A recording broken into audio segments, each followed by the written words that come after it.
Muy buenos días, mis queridos amigos y hermanos que me escuchan. Nuevamente trayéndole la lección número 5, la buena noticia del juicio. Y esa es una buena noticia de verdad que vamos a estar escudriñando esta semana. Y seguimos en el trimestre, los tres mensajes cósmicos. Así que vamos a entrar a esta lección donde vamos a entender un poco más cuál es esta buena noticia del juicio, porque por lo general cuando escuchamos acerca de un juicio, nunca nos suena que hay buenas noticias, pero en esta vamos a estar entendiendo un poco más la buena noticia. Fíjese que el versículo para memorizar comienza ya, decía a gran voz, teman a Dios y denle gloria porque ha llegado la hora de su juicio y adoren al que hizo el cielo y la tierra, el mar y las fuentes de las aguas en Apocalipsis 14, versículo 7. Y es lo que vamos a estar viendo en esta semana. Entonces, si la Biblia alguna vez fue clara sobre algo, es que Dios es un Dios de juicio y que tarde o temprano, de una manera u otra, el juicio que tanto falta aquí y ahora va a llegar. Y Dios mismo, el juez de toda la tierra, en Génesis 18:25 y también en Salmos 58:11, lo aplicará. O como escribió Pablo, de manera que cada uno de nosotros dará cuenta de sí a Dios en Romanos 14:12. Qué pensamiento aterrador, ¿no? Tener que dar cuenta de nosotros mismos ante Dios, el Dios que conoce las cosas más profundas, el Dios que traerá toda obra a juicio con toda cosa oculta, buena o mala, en Eclesiastés 12:14.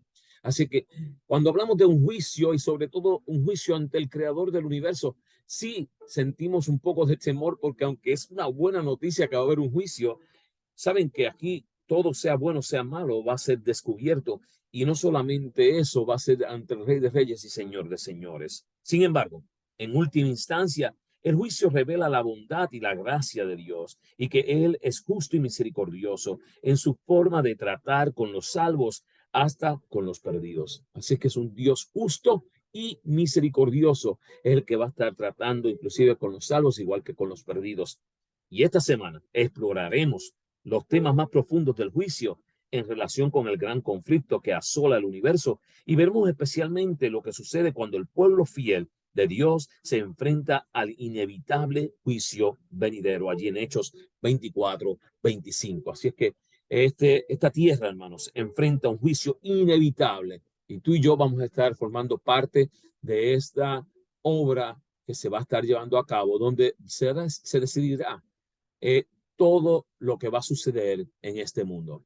El ángel que lleva consigo el Evangelio eterno y nos invita a temer a Dios y darle gloria, que hablamos la semana pasada, nos anuncia también que la hora de su juicio ha llegado en Apocalipsis 14:7. ¿Es este un mensaje de miedo o de alegría, de terror o de esperanza? Y dejamos la pregunta ahí porque es bueno saber qué tú piensas, mi querido amigo y hermano que me escuchas. ¿Te da miedo, te da alegría saber que va a haber un juicio? ¿Tienes terror de que se sepan cosas o hay una esperanza? Y la Biblia es clara. Para los que aman a Dios, el juicio es una buena noticia. En esto se ha perfeccionado el amor en nosotros para que tengamos confianza en el día del juicio. Primera de Juan 4:17. Si tú, mi querido amigo y hermano que me escucha, has estado buscando de Dios, sirviéndole a Dios, obedeciéndole a Dios, vas a sentir un poco de paz y tranquilidad porque vas a decir, ¿sabe qué? Yo no tengo nada que perder. Pero aquel que posiblemente divaga en dos bandos o posiblemente aquel que completamente no ha hecho la voluntad de Dios, posiblemente tenga terror, posiblemente tenga miedo. La buena noticia del juicio, vamos a estar escudriñando eso esta semana, el juicio y el evangelio, el juicio y la misericordia, porque hay que ver cómo una se entrelaza con la otra, ¿verdad? Y las escenas del juicio, en Daniel 7, el juez, el hijo, el pueblo fiel. En Apocalipsis 4, el juicio comienza con alabanza, esto es algo diferente y lo vamos a ver. En Apocalipsis 5, el cordero es digno de juzgar. Y vamos a ver cada uno de estos detalles esta semana, comenzando allí con la buena noticia del juicio, es la que vamos a estar escudriñando eh, a continuación, el juicio y el evangelio. Veamos cómo una se entrelaza con la otra, para que podamos entender. Lávame más y más de mi maldad y límpiame de mi pecado. Salmo 51:2. Hermanos, ustedes conocen la historia de David. Y dice que después de haber pecado, David le pide a Dios que borre su rebelión en Salmo 51:1. Borrar Es la pregunta. ¿De dónde? ¿De qué? Él sabe que Dios le perdona cuando reconoce su pecado en Salmos 51, 2 y 3. Y la conclusión de David es inesperada. Para que seas reconocido justo en tu palabra y tenido por puro en tu juicio, en Salmos 51, 4. Y la pregunta es, ¿juicio? O sea, ¿cómo podemos entender que hay una tranquilidad y que todo el mundo aquí gana en esta situación? ¿En base a qué hace Dios estas tres cosas? Borra nuestros pecados, nos juzga con justicia y Él es tenido por puro en el juicio. ¿En base de qué? En base al Evangelio.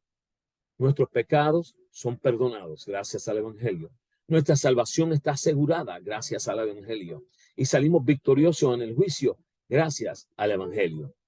A la luz del sacrificio de Jesús, todo el universo, que por cierto está muy interesado en nuestra redención, reconocerá la justicia de Dios en su trato con el pecado. Y hablamos de todo el universo, porque hablamos de todo el mundo, de aquellos que posiblemente, aquellos planetas que no han sido entrado en pecados, todos ellos estarán acorde mirando este juicio único y especial que Dios está preparando para su pueblo. Y veamos el juicio y la misericordia, porque hay gran misericordia en este juicio. Y tuya, oh Señor, la misericordia, porque tú pagas a cada uno conforme a su obra en Salmos 62, 12. De acuerdo a lo que tú has hecho, mi querido amigo y hermano que me escucha, de acuerdo a lo que yo he hecho, es nuestra paga, ¿ok?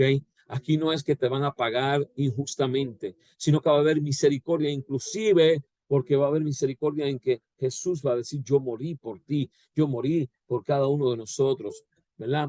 La justicia exige la muerte de aquel que peca al transgredir la ley de Dios. En Romanos 6:23, por cuanto todos pecaron y están destituidos de la gloria de Dios. Primera de Juan 3:4 también nos habla de lo mismo, y para evitar el castigo, Dios podía haber abolido o cambiado su ley, pero no ha cambiado la ley. Los impíos serán juzgados y castigados según sus obras en Apocalipsis 20:13. El transgresor de la ley es condenado en Apocalipsis 20:15. ¿Cómo podemos pues tener esperanza en el juicio? Por la misericordia de Dios, Jesús pone su vida en lugar de la vida de aquel que lo acepte como su Salvador en Efesios 2:4 al 5 y Santiago 2:13. Solo Cristo puede presentar una intercesión eficaz en nuestro favor. Solo Cristo, escucharon muy bien. Solo Él que murió en la cruz del Calvario, por ti y por mí, para darnos una oportunidad de ser salvos del pecado, de darnos el perdón necesitado de nuestras culpas. Él puede hacer callar al acusador con argumentos que no se basan en nuestros méritos, sino en los suyos, porque Él pone su vida por ti, pone su vida por mí, y lo que hayamos fallado, Él le dice al acusador, ¿sabe qué? Yo morí en la cruz del Calvario por él. Él me ha aceptado como Salvador personal. Él ha transformado su vida. Y vamos a ver estas escenas del juicio. El juez, el hijo y el pueblo fiel. Vamos a escudriñar qué es lo que sucede allá para poder entender un poco, ¿verdad?, de este suceso. Dice que el juez, el hijo y el pueblo fiel, pero se sentará el juez y le quitarán su dominio para que sea destruido y arruinado hasta el fin. En Daniel 7:26 nos dice que Daniel recibió una visión sobre el juicio que Dios celebrará ante todo el universo y de sus resultados en Daniel 7. Dios inaugura el juicio sentado en un trono de fuego en el versículo 9 de Daniel 7. Millones asisten al juicio y se abren los libros en el versículo 10. Jesús acude al juicio como nuestro representante en el versículo 13. Vayan haciendo su mente cómo es que está sentado todo. El juez sentado en su trono. Y es Dios quien inaugura ese juicio. Jesús acude al juicio como nuestro representante, que es Dios, está representándote. El juez decreta la destrucción de los impíos. Al finalizar, Jesús recibe dominio, gloria y reino en el versículo 14, y Jesús entrega su reino al pueblo de los santos. Y eso lo vemos allí en Daniel 7:27. El juicio pone punto final al gobierno del mal. Las acusaciones de Satanás contra Dios han resultado falsas. Dios ha sido vindicado, su pueblo ha sido perdonado y Jesús recibe el reino. Luego, Él vendrá a recogernos y a entregarnos el reino que has recibido. Así es como este juicio va a estar llevándose a cabo. y veamos cómo continúa. El juicio comienza con alabanzas. Quiero que entendamos un poco de cómo que un juicio comienza con alabanzas. Dice, si al instante yo estaba en el espíritu y aquí un trono establecido en el cielo y en el trono uno sentado. Apocalipsis 4:2. Al igual que Daniel, a Juan se le mostró la magnífica escena del juicio celestial en Apocalipsis 4. Dice que primero en el versículos del 1 al 3 aparece Dios, aparece sentado en su trono. Por eso quería que ustedes se lo imaginaran y van a ver una visualización de cómo se ve más adelante. Dios aparece en su trono. 24 ancianos rodean el trono para actuar como jurado. Salen truenos, relámpagos y voces. Comienza el juicio. Versículo 5. Aparecen los testigos, los querubines que representan a los ángeles que han estado entre nosotros en versículos 6 al 8. Ángeles que han estado viendo tu posición, mi posición. Y antes de continuar, Dios es alabado en el versículos 9 al 11. La alabanza es el punto central de esta escena de juicio. Los seres celestiales alaban a Dios porque es digno de juzgar y poner fin al pecado. Señor, digno eres de recibir la gloria, la honra, el poder, porque tú creaste todas las cosas y por tu voluntad existen y fueron creadas en Apocalipsis 4:11. O sea, tú eres digno de toda alabanza. Recuérdense que este gran conflicto cósmico surge en quién es el que se le merece toda adoración y toda gloria. Por eso alabanzas en estos juicios también son necesarias para expresar quién es uno justo en hacer juicio, de la que sí exaltado. En resumen, los capítulos allí 4 y 5 de Apocalipsis muestran el comienzo del juicio investigador en el 1844. Recuérdense, en el 22 de octubre de 1844, Dios pasa del lugar santo al lugar santísimo y allí comienza el juicio. ¿Okay? Cuando el libro se abre, la humanidad es juzgada por el contenido del libro. Los capítulos 6 al 11 muestran el desarrollo de este juicio. Y como pueden ver allá, el juez es el Padre, Dios Padre. El jurado, los 24 ancianos, los asistentes, aquellos ángeles, el abogado, nada más y nada menos que Jesús. Él aboga por ti, por mí ante el Padre. Y los testigos, 4 seres que están allá también representados. Así que cada uno de estos hermanos forman ese magno evento del juicio. El Cordero es digno de juzgar. Y miren, les digo, y entonaban este nuevo cántico: digno eres de recibir el rollo escrito y de romper sus sellos, porque fuiste sacrificado y con tu sangre compraste para Dios gente de toda raza, lengua, pueblo y nación. En Apocalipsis 5:9. En la mano del Padre aparece un rollo. Su contenido será examinado durante el juicio. Pero no hay nadie digno de abrir sus sellos y juzgar con justicia sus hechos. En Apocalipsis 5:1 al 4. Solo uno es digno: Jesús, el Cordero de Dios, que se sacrificó por nosotros. Él nos representa en el juicio y su vida perfecta y recta nos cubre en Apocalipsis 5:5 al 7. Ante tanto amor derrochado, el cielo irrumpe nuevamente en alabanza a Jesús en Apocalipsis 5:8 al 14. El propósito del juicio no es descubrir los malos que somos, sino revelar lo bueno que es Dios. Así es que el Cordero es digno de juzgar y es allí donde muestra cómo Él es y va a ser el que va a estar juzgando a cada uno de nosotros. Y miren, hermanos, es una cosa maravillosa saber que Dios es el que nos va a estar, que Jesús nos va a estar juzgando, que va a estar allí de abogado entre nosotros, porque tenemos de ganar en todas las formas, ¿verdad? Veamos lo que dice en Testimonios para la Iglesia, tomo 5, página 448 del N.G. de White. Dice allá: Satanás insiste delante de Dios en sus acusaciones contra ellos. Son estos, dice, los que han de tomar mi lugar en el cielo y el lugar de los ángeles que se unieron conmigo. Contempla su egoísmo, su malicia, su odio mutuo.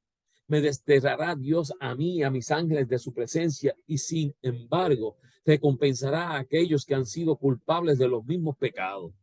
Pero aunque los seguidores de Cristo han pecado, no se han entregado al dominio del mal. Han puesto a un lado sus pecados, han buscado al Señor con humildad y contrición, y el abogado divino intercede en su favor. Qué bonito saber esto. El que ha sido el más ultrajado por su ingratitud, el que conoce sus pecados y también su arrepentimiento, declara: Jehová te reprenda, oh Satán. Yo di mi vida por estas almas, están esculpidas en las palmas de mis manos. Gloria a Dios por esa oportunidad que nos da Dios de tener y de ser reivindicado cada uno de nosotros, ¿verdad? Como Él quiere, para su gloria y para su honra, ¿verdad?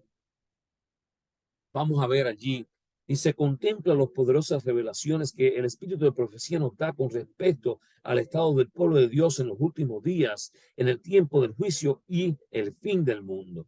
Su única esperanza se cifra en la misericordia de Dios, su única defensa será la oración. Como Josué intercedía delante del ángel, la iglesia remanente con corazón quebrantado y fe ferviente suplicará perdón y liberación por medio de Jesús, su abogado. Sus miembros serán completamente conscientes del carácter pecaminoso de su vida y verán su debilidad e indignidad, y mientras se miren a sí mismos, estarán por desesperar. El tentador estará listo para acusarlos como estaba listo para resistir a Josué. Señalará su vestidura sucia, su carácter deficiente, presentará su debilidad e insensatez, su pecado de ingratitud, cuán poco semejantes a Cristo son, lo cual ha deshonrado a su Redentor. Y los hijos de Dios han sido muy diferentes en muchos aspectos.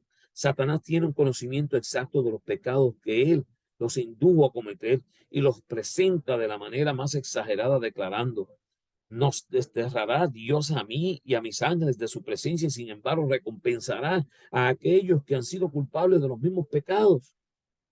Pero aunque los seguidores de Cristo han pecado, no se han entregado al dominio del mal.